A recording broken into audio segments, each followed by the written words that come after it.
We are there. Brilliant. So as Ed says, yeah, we're here to share some thoughts this morning on this big title of how road safety partnerships can fully embrace a safe system and make it stick. Iain and I have been working with road safety partnerships now for 2 to 3 years. We've seen all sorts in that time, and we've learned quite a lot about how we can help you embed the safe system into your working practices. So today, yeah, as Ed said, we've got a few slides here to kind of talk through what we've learned and what you can learn from our experiences. So quick reminder about what we're talking about, because the challenges facing partnerships are philosophical as well as practical. So this safe system diagram is adapted from the Australian road safety strategy and includes 6 elements, including road safety management. So the vision of a safe system is to create a system where no human being should be killed or seriously injured as a result of a road crash. And this can be achieved by the acknowledgement of 4 imperatives. So these are, we know that people make mistakes that can lead to road collisions. Now, of course, there are individuals who behave recklessly on the roads, but almost nobody goes out into a vehicle with the intention of causing a collision. So there are many different reasons why people make mistakes, and they're not all due to illegal behaviour. Human beings are definitely not designed to tolerate the forces which are present in a collision, and therefore harm is likely to occur when the human body is subject to such forces. This next one is really important, especially for partnerships. So there is a shared responsibility amongst us to prevent collisions from resulting in death or serious injury. So this responsibility lies with those who design roads and vehicles, those who build roads and vehicles, those who manage roads and vehicles, and lastly, those who use roads and vehicles. And the involvement of the road user in a shared responsibility is absolutely essential. We'll come back to it later, but it changes the relationship we have with those who we're trying to protect. And then lastly, it's about systems thinking. So if one part of the system fails, the rest of the system is strong enough that it protects road users. And so it means that the whole system is stronger than the sum of its parts. Now, I've got a comparison here, which was created by ITF, and it can be a little harsh on traditional road safety approaches, but it can be useful for demonstrating what the challenges are when moving towards a safe system approach. So firstly, it's about moving away from trying to prevent all collisions to an acceptance that collisions will happen, but when they do, we don't want them to result in death or serious injury. So this changes the goal from collision reduction to the elimination of fatal and serious injuries. Now, in the past, specific types of collision or particular locations were often treated in isolation. So we might have a Christmas drink drive campaign, or a re-engineering of a junction, or a targeted speed enforcement campaign. And these were the responsibilities of specific agencies, and whilst data-led, they wouldn't necessarily be based on a coordinated reaction to events. And the safe system is about the elimination of risk, not based on incidents which have previously happened, but using evidence to remove the likelihood of serious incidents happening in the future. So the systematic approach is about determining that if something went wrong here, is the road design robust enough to prevent serious injury? Are the vehicles that might be involved well designed and maintained? Is the speed limit appropriate? Do road users understand how to use this section of road safely and correctly? And if something did go wrong, is high quality post-crash care and response available? And the combination of these factors will reduce the chances of death or serious injury. Which brings us on to who is ultimately responsible, and also that it should be shared so that the system combines together to produce an effect that is greater than the sum of its parts. So that's it, that's all sewn up then. We're quite clear about what the safe system is, aren't we? But actually, do we know what it means for us in the UK and at a local level? Because what we don't want is 40 odd different interpretations of the safe system, and nor do we want cherry picking of elements of it. The system is a whole system. And so we can't carry on doing what we've always been doing without embracing it as a whole and working across all components. Now, there are other challenges as to what the safe system means for UK partnerships. So how are we going to think and act differently? What does it mean on a day-to-day basis about the interventions we prioritise and deliver? Where are our strengths and weaknesses? Who is going to do what, and how is it coordinated? Following on from that, how do we ensure that everyone is on board? How do we communicate with our partners about what we expect them to do, in what way, and by when? Given that, how are we going to move away from a reactive approach to being more proactive? Now, this won't happen overnight. So how do we think about prioritization and a coordinated approach so that elements are strengthened collectively? Now, it's all well and good to see this new approach and agree it internally, but what does this mean for those outside of the partnership? Who else has a role to play in improving the system? And how will you communicate what the partnership expects from them? So these stakeholders could be everyone from vehicle manufacturers to road users themselves. With a shared responsibility, it becomes even more important to ensure that everyone knows how they contribute. And thinking about those road users, how do we meet their expectations? So for many years, there's been public criticism that road safety interventions are undertaken after collisions occur. That to get a safety camera, for example, there has to be a minimum number of KSI collisions which have occurred in recent years, with the public quite rightly demanding to know how many people must die before action is taken. So how will this new approach be explained to the public so that they understand why activities are happening in the way they are? And lastly, routes cross borders, and road users really don't care which authority is responsible for road design and maintenance, or who set the speed limit, or which police force is enforcing in a particular location. So safe systems cannot end at our borders. So how do we bring along those neighbouring areas so that consistency is delivered?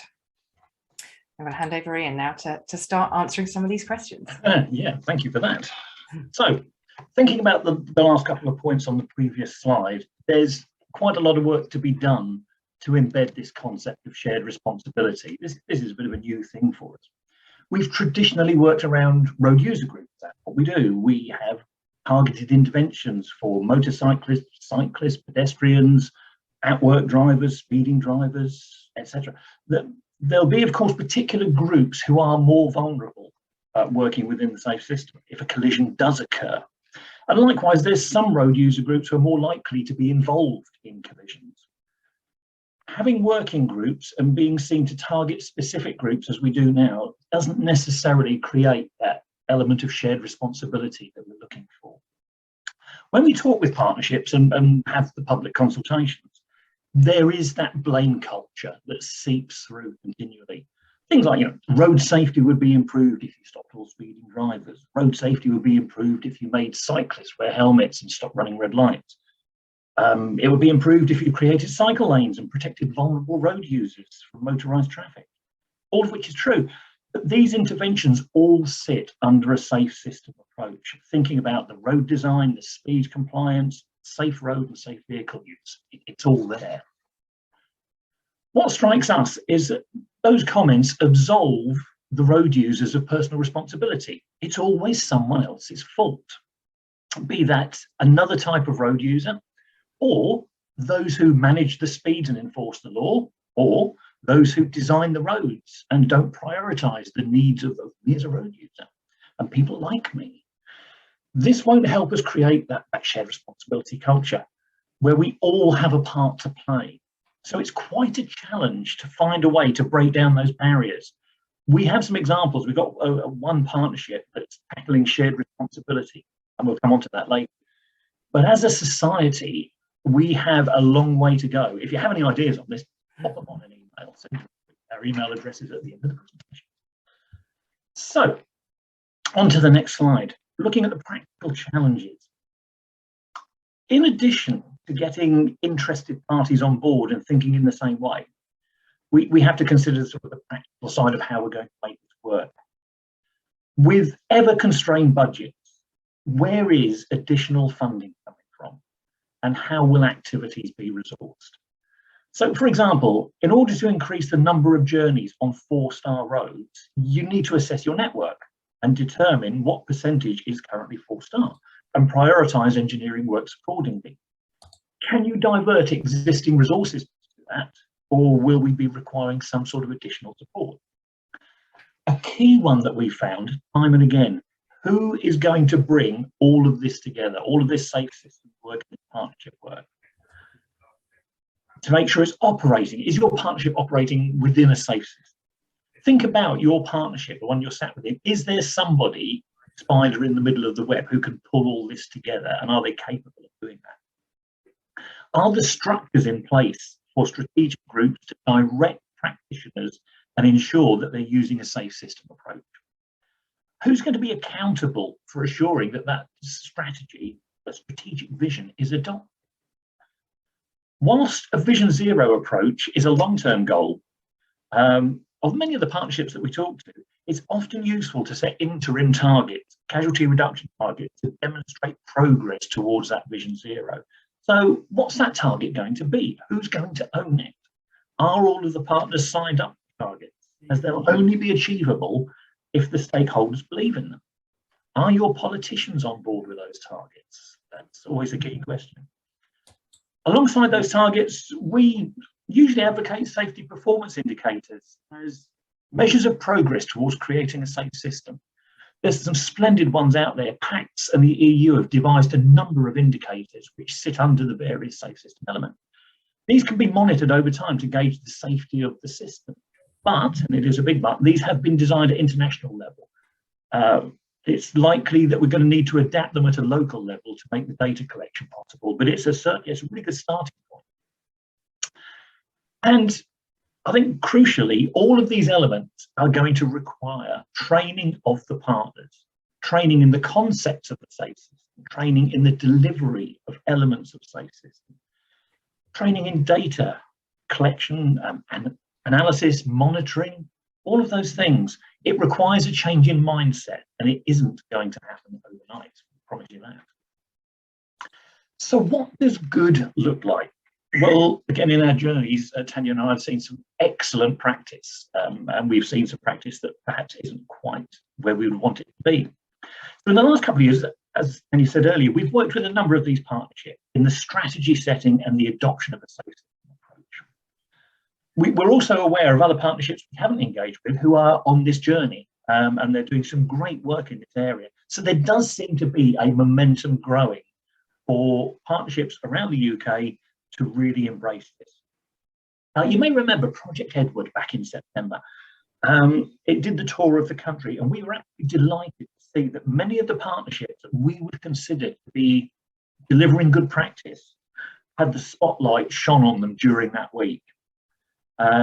There's a number of key ingredients that these best practice examples have, and we're going to talk through some of those.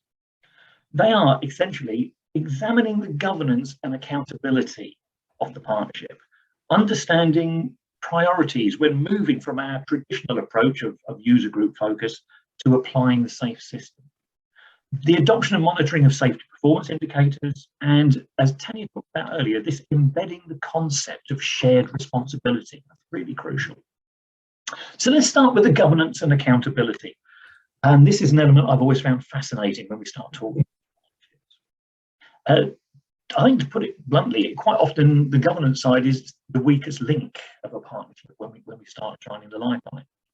We don't have a particular partnership to highlight here, but the ones we've worked with have a good practice. It's probably the most fundamental step. Without it, without that good governance, it's going to be really difficult for partnerships to meet the other challenges that will follow on. So one of the first tasks we undertake when we're talking to a partnership and reviewing it is to evaluate the structure and the governance arrangement.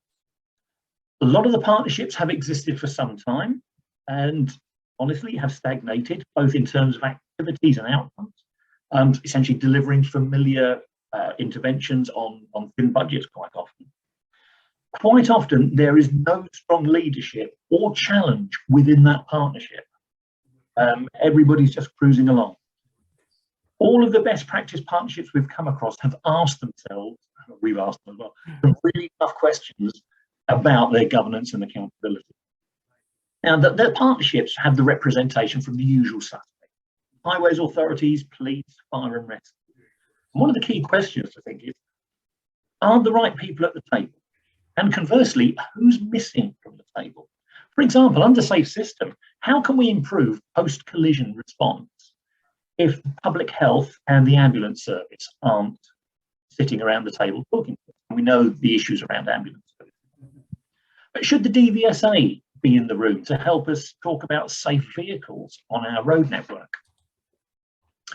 And once we have the organisations in place, we need to think about who from those organisations is representing them.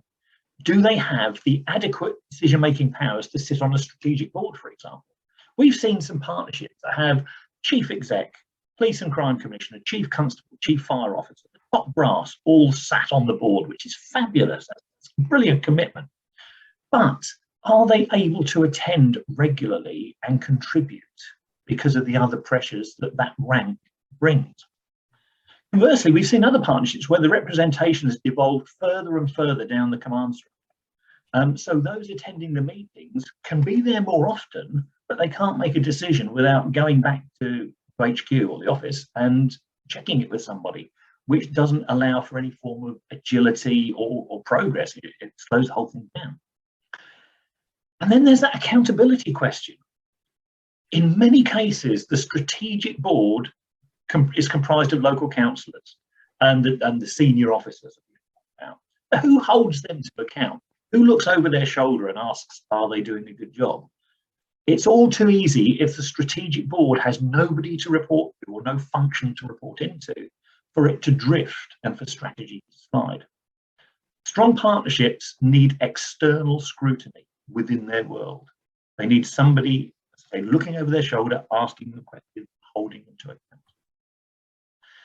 And related to this is the ownership of the targets we talked about. There's evidence that shows that countries that have road safety targets perform better than those that don't. United Nations have identified several reasons why targets have proven to be beneficial. They communicate the importance of road safety to both the public and the partners. They motivate the stakeholders and increase accountability for achieving results. They convey the message that an organisation is serious about reducing the casualties. They widen the sense of ownership and generate more action, and they raise media and public awareness and motivate stakeholders to support the policy changes and provide resources. That's key. With the targets, quite often comes funding. All partners must believe and own these targets. There's no point having somebody at the table who isn't bought into it. You need to set the targets at a level which are ambitious, but not unachievable.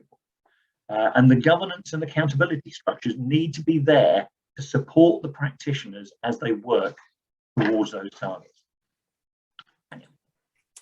Great, thanks, Iain. So going from kind of a more generic recommendation of governance to some real examples of some of those other elements which Iain raised that we think are best practice. So going down to the West Country now with what's now called the Vision Zero Partnership down in the Southwest. And it's adopting a safe system approach with the ambition to achieve a highway system free of fatalities and serious injuries by 2040. Now, the actual area that the partnership covers is really vast. It's about 22,000 kilometres of road network. And actually the partnership itself is large. So it includes both the city and county councils, the police, 2 fire and rescue services, the Office of Police and Crime Commissioner, National Highways, a safety camera partnership, 2 NHS trusts, the ambulance service, and both air ambulances. So we've got organisations with responsibilities across the safe system around that table. So as Iain's just pointed out, we've ticked a lot of the boxes there about who's around, who is present and who is involved. But actually it would be really easy for competing priorities to cause tensions with that many stakeholders. So to address this, one of the first steps for this new partnership was to commission some research and analysis to understand what was happening on their network. And it was the first time that such an exercise was carried out on Devon and Cornwall as a whole. So the analysis provided insight into high-risk user groups, high-risk routes and risky behaviours, and this was then used to inform the development of a partnership delivery plan. So to account for the large geographical area, their analysis was divided the partnership up into urban areas and rural regions to make it kind of a little bit more digestible. And also comparator authorities were selected, allowing them to benchmark against and understand relative risk. So these were using population and road length based rates.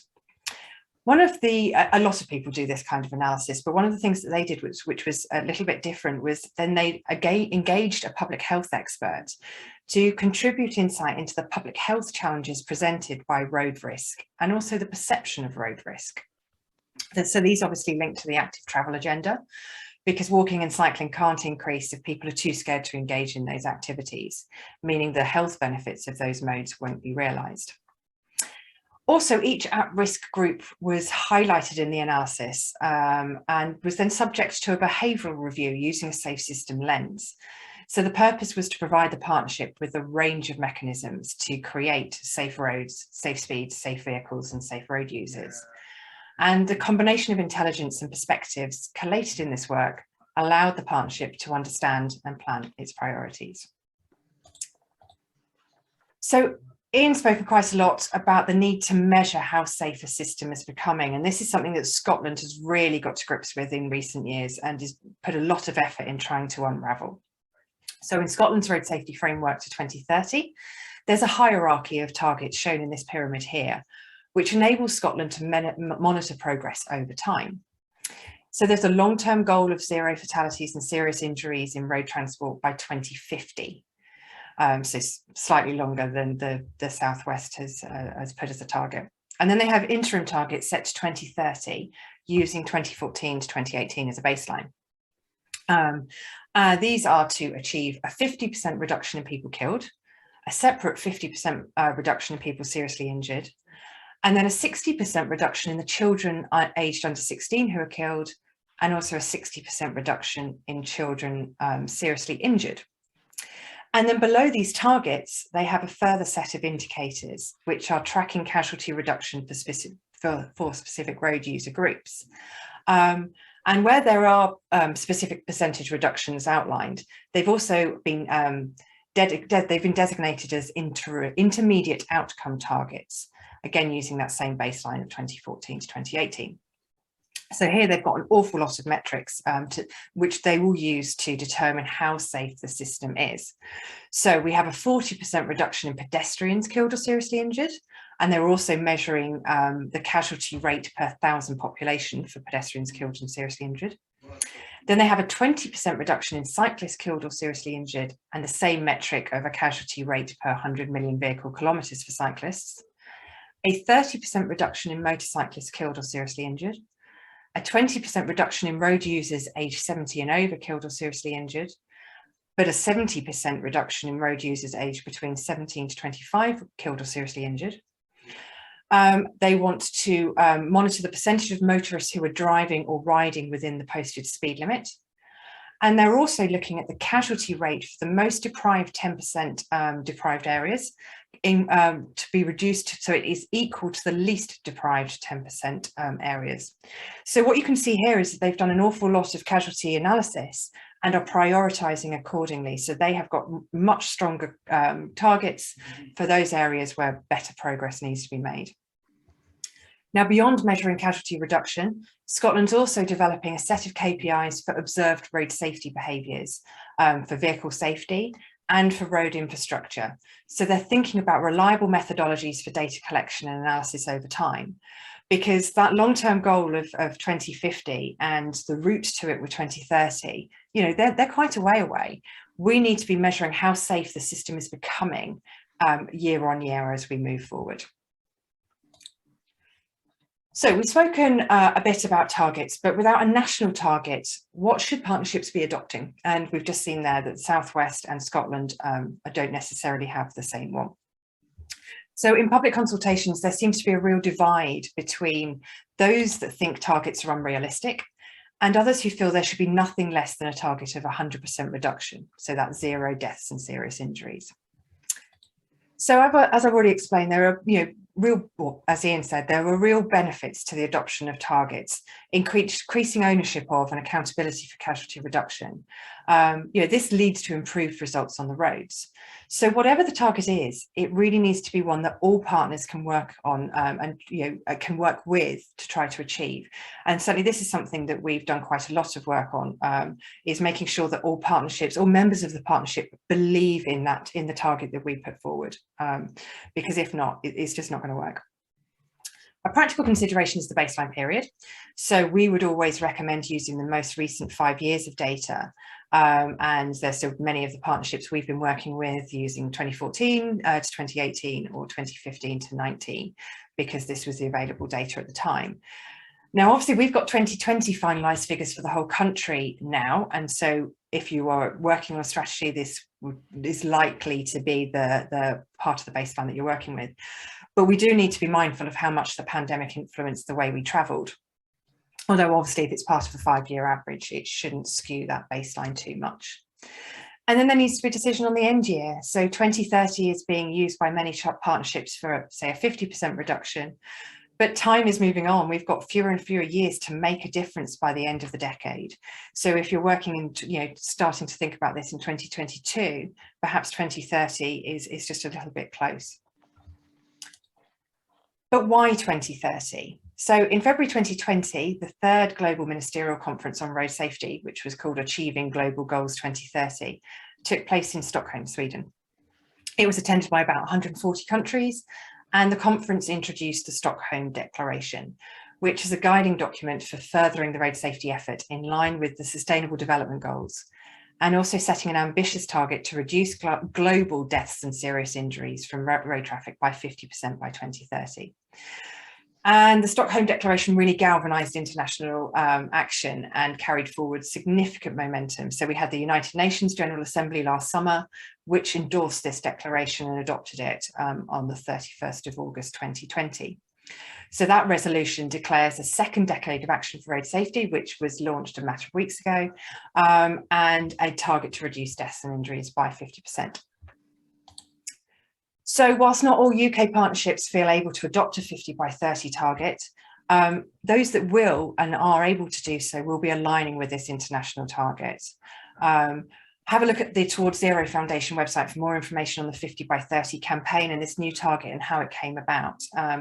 And just as an aside, we published an index last week with the Towards Zero Foundation and PACS, which shows authorities and police forces recent casualty reduction and what 50 by 30 would look like at the local level.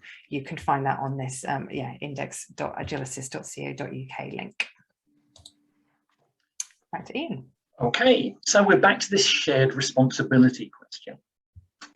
Safe road use is a fundamental element of the safe system, but it can also present the greatest challenges. I mean, in many ways, it's the bit we're most used to.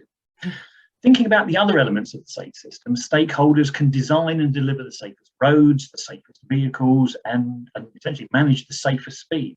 But all of this needs to be designed for people to use. There's no point in the perfect transport system if people can't use it and can't use it properly. Safe road use can sometimes be part of the system that is ignored on the assumption that if the other elements are designed well, safe road use will be the default position for everybody because the safe vehicles or the road design will mitigate the effects of any mistake. I've seen that approach in action. It's not good. But on the other side, there's been a tendency to only concentrate on safe road use based on the thinking that educating road users will be everything you need to encourage compliance within the speed limits to ensure the safe use of vehicles and the safe use of roads. That, again, isn't necessarily the correct position to be in. Now, the Vision Zero partnership for Cambridgeshire and Peterborough have taken a new approach to improving safe road use by instilling the concept of shared responsibility through their community engagement. They have a collaboration called Think Communities, which is about partners working together. It's wider than road safety. It goes across a lot of different functions, but it's about partners working together to build community resilience and create healthy, safe communities. It aligns perfectly with the safe system approach by emphasising people, place and system. So the Vision Zero partnership there is formalising its relationship with the people and road users of Cambridgeshire and Peterborough through that Think Communities function, harnessing their energy to deliver road safety and empowering them to take responsibility. It means the partnership is delivering with road users rather than to road users, creating a reciprocal relationship. This can take all sorts of forms. The obvious one that springs to mind is Community Speed Watch, but they can be working with schools and youth-based organisations on education. But the partnership could be training residents to collect baseline and monitoring data on compliance. and observe behaviour. Involvement in this sort of data collection means that the local road users will understand that priorities are evidence-led and that there's a process for collecting and interpreting findings. And we don't just make this stuff up.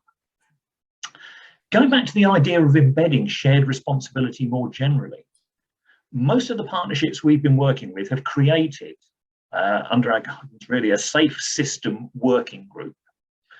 So rather than have a motorcycle group or a young driver group, the working groups are for safe speed, safe vehicles, safe road use and post-crash care, reflecting the pillars of the safe system. These often sit alongside a data working group, which is crucial, and a communications working group, which again brings huge value to any partnership. Now, there are several benefits to this approach.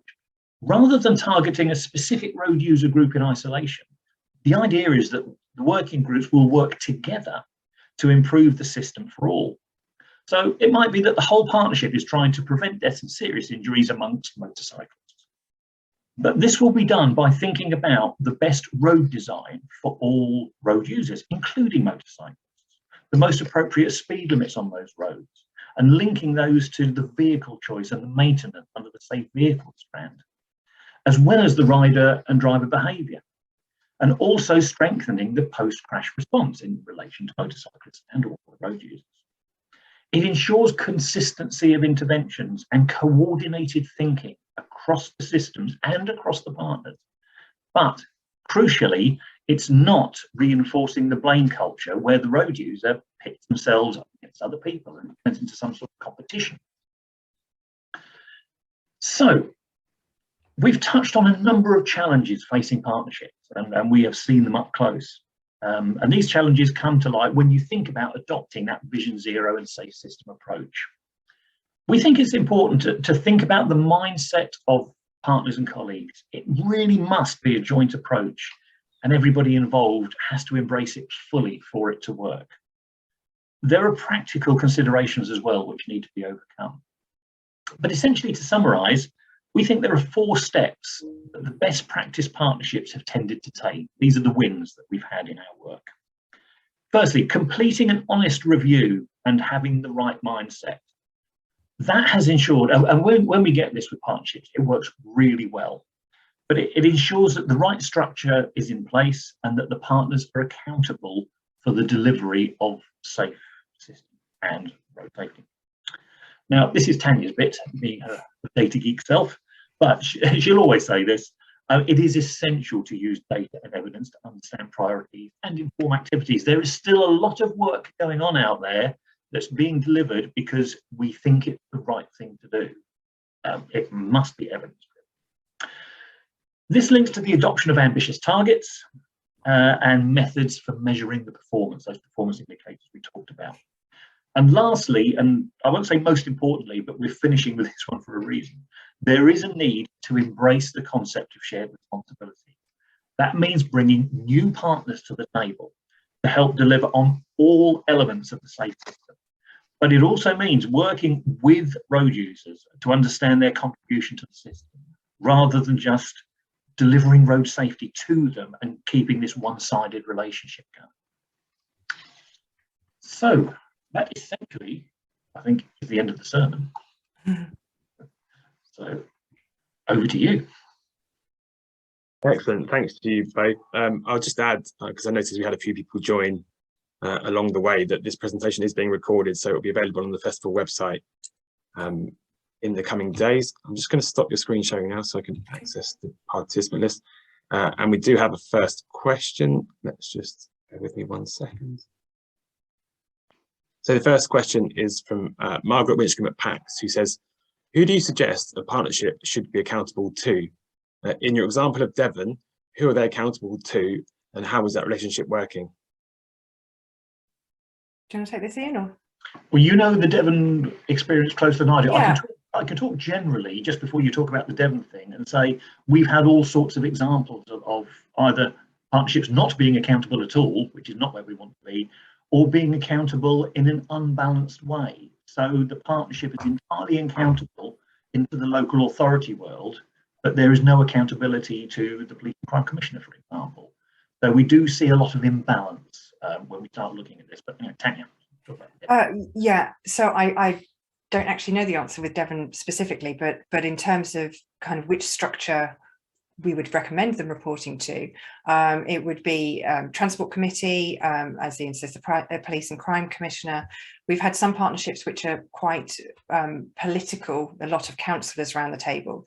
So instead we said, look, what your role is actually in that scrutiny role, sit outside the partnership and make the board report to you on progress and strategy delivery.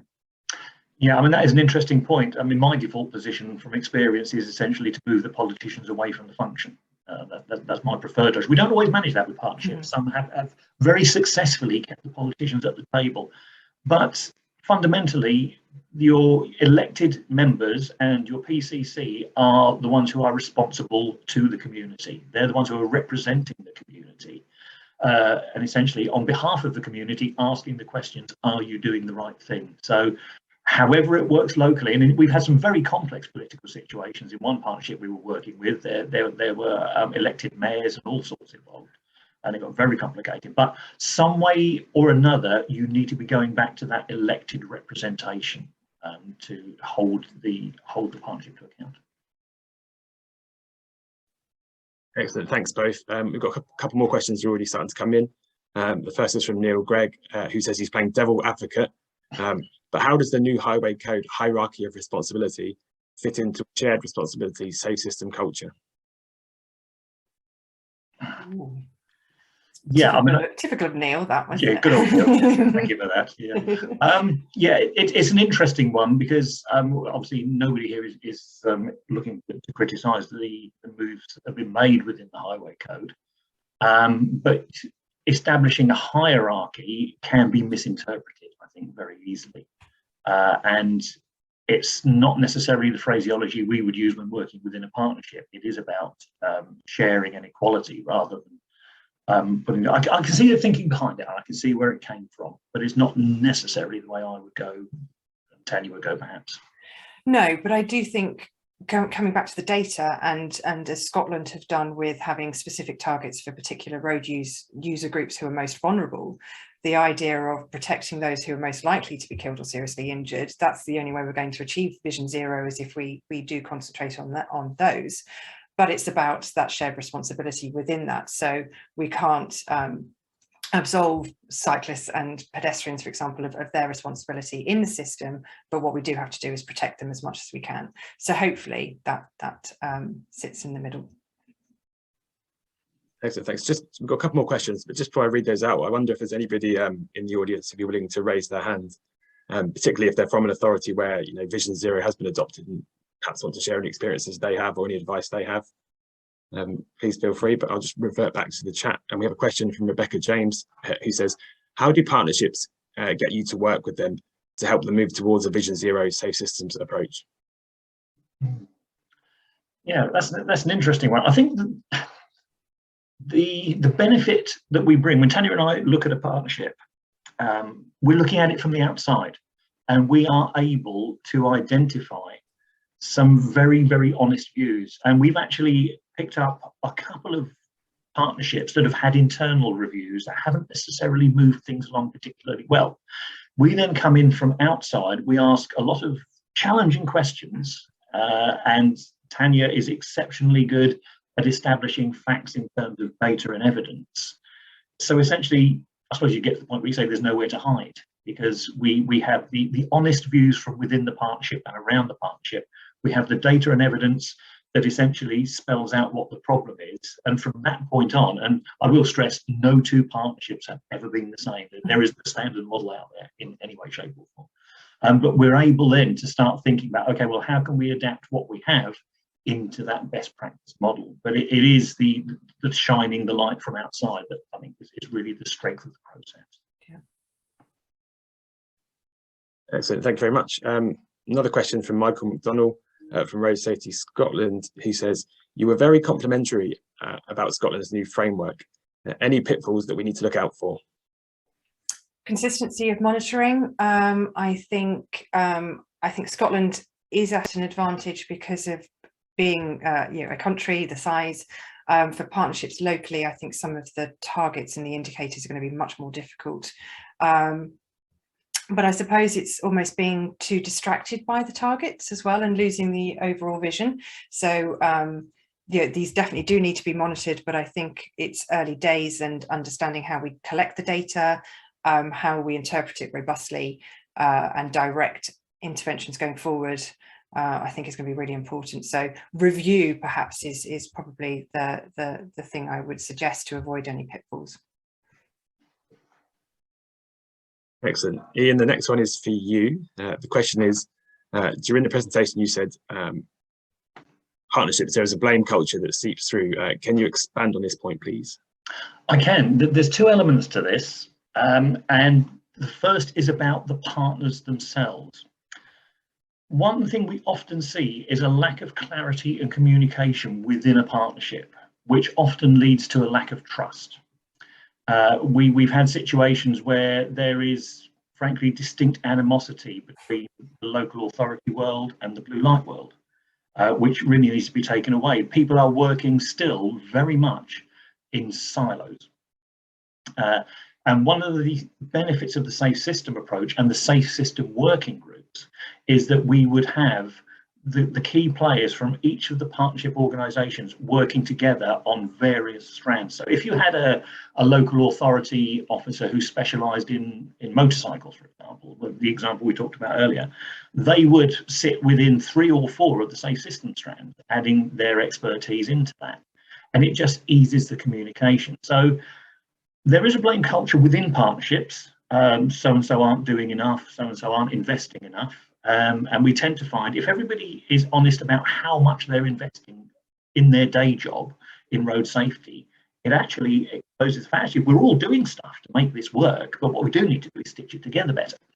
But essentially, when I said about the blame culture seeping through in that context, I was talking about we have practitioners, and I don't want to criticise practitioners because I was one, but there are practitioners still who are essentially in the same mindset as the road using public when it comes to apportioning blame to certain types of road. We hear a lot about the anti-cycling lobby. There is MAG will talk about the way people treat and address the issues around motorcyclists. That still goes on within partnerships by practitioners. And if we're going to get the public, our communities, to accept shared responsibility, we're going to need the practitioners delivering the work to accept it first. Excellent. Thank you very much. We've got one more question in the chat at the moment, so if anybody else has got any questions, now would be a good time to type them out. The question is actually a follow-up from Michael McDonnell from Road Safety Scotland, who wants to know a bit more about sort of the frequency of reviews.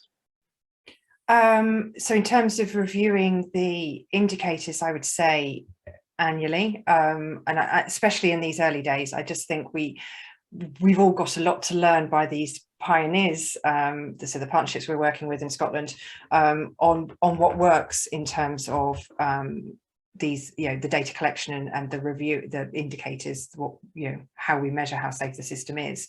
So I think very often to begin with, because we're going to be learning from you. I think that's probably it. It is just frequently right now, so we can learn from you. Excellent. And we do have another question that's come in from an anonymous attendee. Ooh. He says, in the idea of setting up groups, not based on road user groups, but safe vehicles, safe speeds and so on, could you advise on a local level who you would have on a safe vehicles group? Okay. I mean, safe vehicles is the challenge. It's interesting that our anonymous attendee has picked on safe vehicles, because that's when we're talking to the partnership. I mean, the safe speed, that defaults to the police straight away. That could be the lead agency for that. Safe roads is highways engineering. Safe road use is our world of the road safety practitioner. But when we start talking about safe vehicles, it gets a little bit more complicated. And really the key question is, before you decide who is going to be sat at the table, or indeed who's going to lead on that, question is, what is safe vehicles going to address? Now, you could get started for hours on this about pushing upstream and engaging from a partnership perspective with government and vehicle manufacturers, retailers, and all that. I'll put that aside because that's a conversation for another day. And we talk about that a lot with partnerships. But if you're setting up a safe vehicles working group, what are you going to look at? It's going to be the vehicle itself. Is the vehicle safe? So DVSA, for the old VOSA element side of things, but the DVSA ideally will be at the table.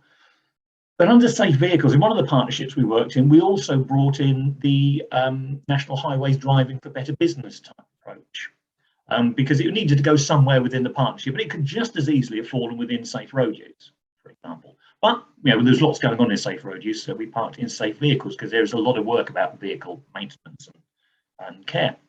So you would have somebody from the National Highway side, perhaps, or somebody representing the Driving for Better Business work going on. Child seats is an example. Child seats can very easily sit within the safe vehicle. So you would have somebody from the road safety world if you have road safety practitioners who are looking at child seats. But again, it should all be evidence-led. You can just cherry pick this stuff and say, oh, we want to do this stuff, but before we decide we're going to do it, we need to decide, is it a problem worth addressing? So it's not, as I say, it's not so much a question of who should be there, but there is a question of what should that group be addressing based on the data, based on the evidence and the need of your community. Once you know what you're looking to address, bring the best people to the party. Excellent. And we have actually had another chat come in as well, so we'll keep going on. It's from Cheryl Evans, who says, I agree it is important to work in partnership and come together, but I can see this going to be put in the too difficult box, such as evaluation was. How do you see the smaller local authorities being encouraged to move this forward? Is there a working group training, etc., etc.? There is some training, and yes, Cheryl, drop me a line. But I think the thing that we have to acknowledge, you can't do it on your own. It is about a systems approach, and as Iain's just alluded to there with vehicles, actually there are bodies outside of our traditional partnerships, the DVSA, vehicle manufacturers, legislatures. We're thinking big here, because it isn't something that a local authority has the power, the resources, the ability to deliver. So I think you're going to have to look outside of your role, your realm, to working with others. Safe speeds, for example, as a local authority, you can set the speed limit, but you can't enforce it. And therefore you need to work with your local police force in order to progress in the safe speed realm. Iain, from a previous local authority perspective, I mean, the key phrase that Tanya and I use a lot when we're talking with the partnerships is we need to be working smarter, not harder. We don't have any more time and we don't have any more resource. So, if we can tap in with good targets and a good vision, we might be able to tap into more funding. But let's make the assumption, no more time, no more money. So we're going to have to work differently if we want to reboot and start making progress towards reducing casualties, because we're all flatlining on this pretty much. So it is a bit scary, to be fair. And when we start engaging with partnerships, there is an element of shock and awe when we start coming back with our suggestions as to how things might change. And in some cases, we have fundamentally changed the way the partnership looks. In other cases, we haven't needed to, because they were already in quite a good place. But there have been some major works going on in some of our projects. And it is about supporting those partnerships to get to that point. From my previous life as a practitioner, it's far too easy to carry on with business as normal. And it's comfortable, it's safe. We can all convince ourselves that we're doing a good job. However, looking at it bluntly and in the cold light of day, none of us can afford not to grasp this nettle. It's something that has to be done. So yes, it is not going to be easy, but there is help and support out there that can help make it work. And I think just coming back on that, obviously we've spoken an awful lot about partnerships tonight, and I understand, Cheryl, where you're coming from. And obviously since 2010, there are a lot of partnerships that disappeared. They don't exist. So we are working with authorities on alliances rather than formal partnerships, just to embrace that systems approach rather than working in isolation, because it's not fair on you working in isolation. We have to look bigger.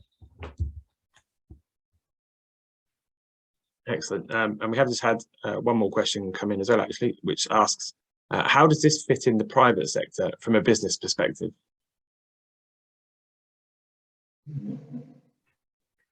I presume, I'm guessing at what that question means. Is it about how do we bring the private sector to the table?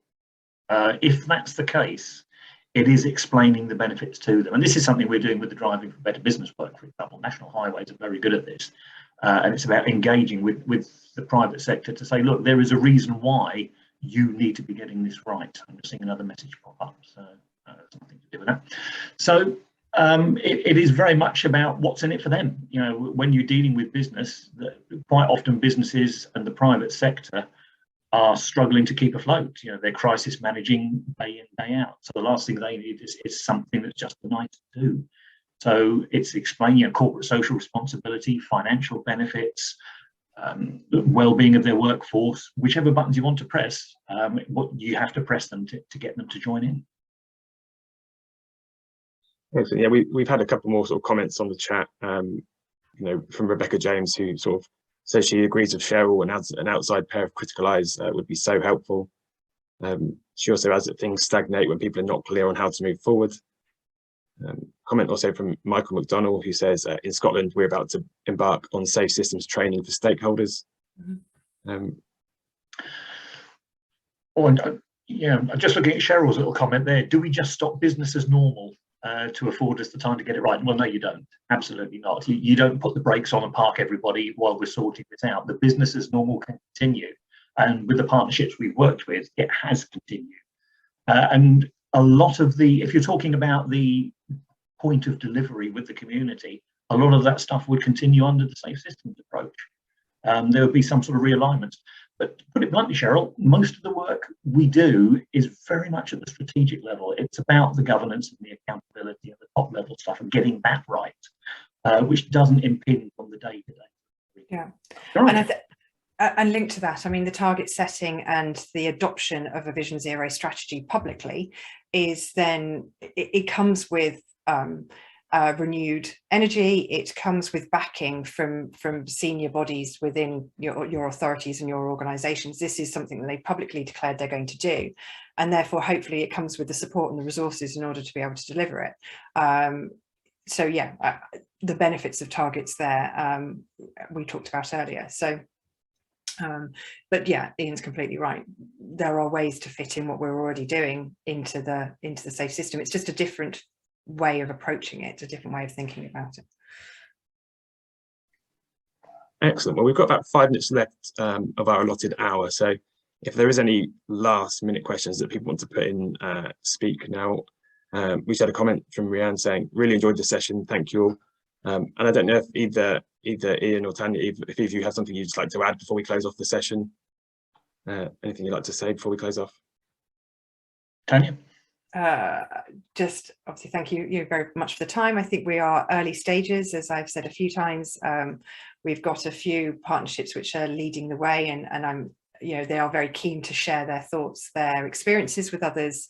So you're not alone. There are, you know, you don't have to start from scratch here, but it feels like there is momentum nationally, and others will be, you know, it will almost end up kind of happening by osmosis, I think, as from above, and from partners and neighbours, others start thinking along this way, and you know, so hopefully you will all be able to come along on the ride, as it were.